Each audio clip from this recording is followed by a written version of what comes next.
बात ये भी है। तो छऊ की 3 शैली होती है, 3 तरह के छऊ इंडिया में होते हैं। और छऊ कल मैंने आपको बताया था यूनेस्को में साथी, यूनेस्को की जो ICH है उसमें 2010 में शामिल हुआ। बहुत इंपॉर्टेंट क्वेश्चन है, इस बोर्ड पर मैं जो कुछ भी लिखूंगा वो सब बहुत महत्वपूर्ण है। 3 छऊ होते हैं। एक तो साथी होता है सरायकेला छऊ। कौन सा छऊ होता है? सरायकेला छऊ। एक होता है दोस्त आपका मयूरभंज छऊ। क्या बोलेंगे? मयूरभंज छऊ। और एक आपका तीसरा छऊ आप बताएंगे क्या होगा? तीसरा होता है भैया पुरुलिया छऊ। क्या बोलेंगे? पुरुलिया छऊ है तीसरा। ये 3 छऊ है, तीनों से क्वेश्चन पूछा जाएगा। कैसे?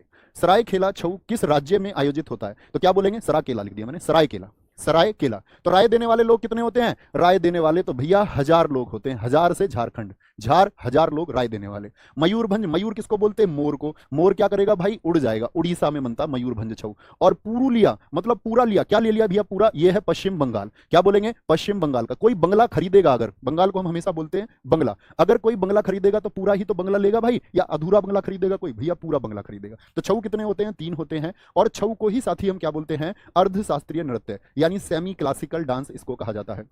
कौन कहता है इसको सेमी क्लासिकल डांस? क्या बोलेंगे? इसको भैया सेमी क्लासिकल डांस कहा जाता है। और इसको सेमी क्लासिकल डांस कौन कहता है बताएंगे? तो हमारा कौन बोलता है इसको? संगीत नाटक अकादमी।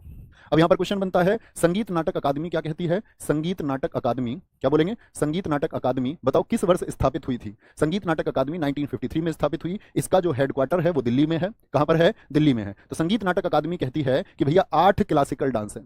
क्लासिकल अर्थात शास्त्रीय नृत्य कितने हैं?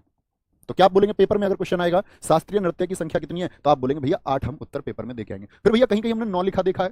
9 क्या होता है? 9 क्या होता है? तो हम बोलेंगे भैया ये संगीत नाटक अकादमी कहती है कि जो नवा है ना, वो नवा जो है वो आपका सेमी क्लासिकल है। तो भैया फिर पूरे 9 कौन मानता है? पूरे 9 मानता है हमारा कल्चरल मिनिस्ट्री, संस्कृति मंत्रालय। संस्कृति मंत्रालय के अनुसार शास्त्रीय नृत्य कितने हैं? तो संस्कृति मंत्रालय कहता है कि भैया 9 क्लासिकल डांस है, 9 शास्त्रीय नृत्य है। क्या बोलेंगे? 9 शास्त्रीय नृत्य है। तो भैया हम पेपर में क्या लिख के आएंगे? 8। पेपर में क्या लिख के आओगे सारे? बोलो 8। लेकिन इस शब्द का इस्तेमाल एग्जामिनर ने यदि कर लिया कि संस्कृति मंत्रालय के अनुसार कितने हैं, तो 9। और नवा किसको माना गया है ये भी पूछ लिया, तो क्या बोलेंगे? छऊ। नवा बोल दिया तो क्या बोलेंगे? छऊ। प्रसिद्ध छऊ कलाकार बताएं कौन है? बहुत फेमस कौन से डांसर्स हैं जिन्होंने छऊ में अपनी एक पहचान बनाई? प्रसिद्ध छऊ कलाकार एग्जाम में पूछा जाता है। एक तो साथी मकर ध्वज दारोगा है। कौन बोलेंगे? मकर ध्वज दारोगा का संबंध किससे है?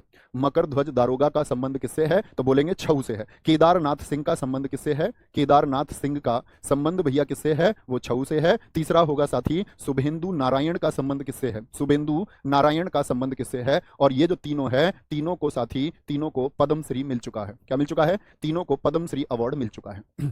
अगर मैं आपसे जानना चाहूं कि पद्मश्री भारत में कौन से नंबर में, सीनियरिटी में कौन से नंबर पर आता है, तो क्या बोलेंगे? भारत का सबसे बड़ा जो अवार्ड है भैया वो भारत रत्न है। क्या बोलेंगे? वो भारत रत्न है। दूसरे नंबर पर जो इंडिया में अवार्ड है वो साथी आपका सबसे बड़ा भाई इनमें पद्म विभूषण है। क्या बोलेंगे? पद्म विभूषण है। तीसरे नंबर पर अवार्ड आता है पद्म भूषण। देखो विभूषण से कम साथी लेटर्स हैं आपके। और सबसे छोटा भाई है इसमें, सबसे छोटा भाई है कौन सा? वो पद्मश्री है। तो पद्मश्री का कौन सा मार्क हो गया आपका? कौन सा स्थान हो गया? 4th प्लेस है उसका। क्या बोलेंगे? उसका 4था स्थान है। कभी गलती नहीं करनी है। आगे